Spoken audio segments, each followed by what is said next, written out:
এই ছাত্রদেরকে দিয়ে উনি যে রাজনীতি করছেন, ছাত্রদল দিয়ে সংগঠন করাচ্ছেন, এই যে জাতির যে ক্ষতি হবে, আমার বক্তব্য হচ্ছে, আমি ছোট মানুষ বলতে চাই যে এই স্কুল থেকে শুরু করে ইউনিভার্সিটির ছাত্র পর্যন্ত এখন লেখাপড়া বাদ দিয়ে সরকার চালানোর ব্যস্ত।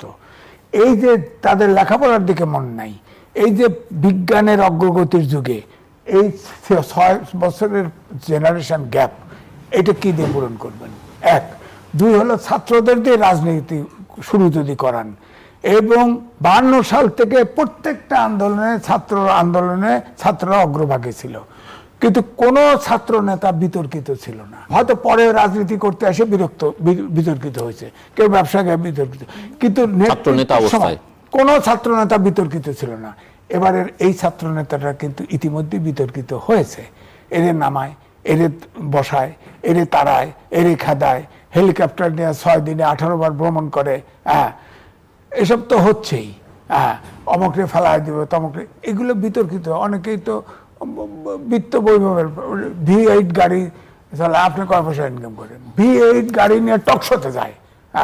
তো এই ছাত্ররা ক্ষমতায় গেলে কি করবে? কি করবেটা কি?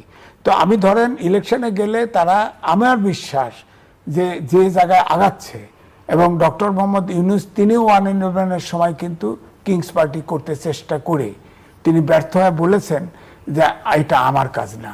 আমার মনে হয় ছাত্ররা যখন বলবে এটা আমাদের কাজ না, তখন এই জেনারেশন ধ্বংস হয়ে যাবে, এই জেনারেশন। সুতরাং আমি বলবো যে এখন এক ব্যক্তি রাজনীতি করছে আর দেশ প্রাকৃতিক নিয়মে চলছে। এখন রাজনীতিবিদদের চুপ করে থাকার সময় নেই।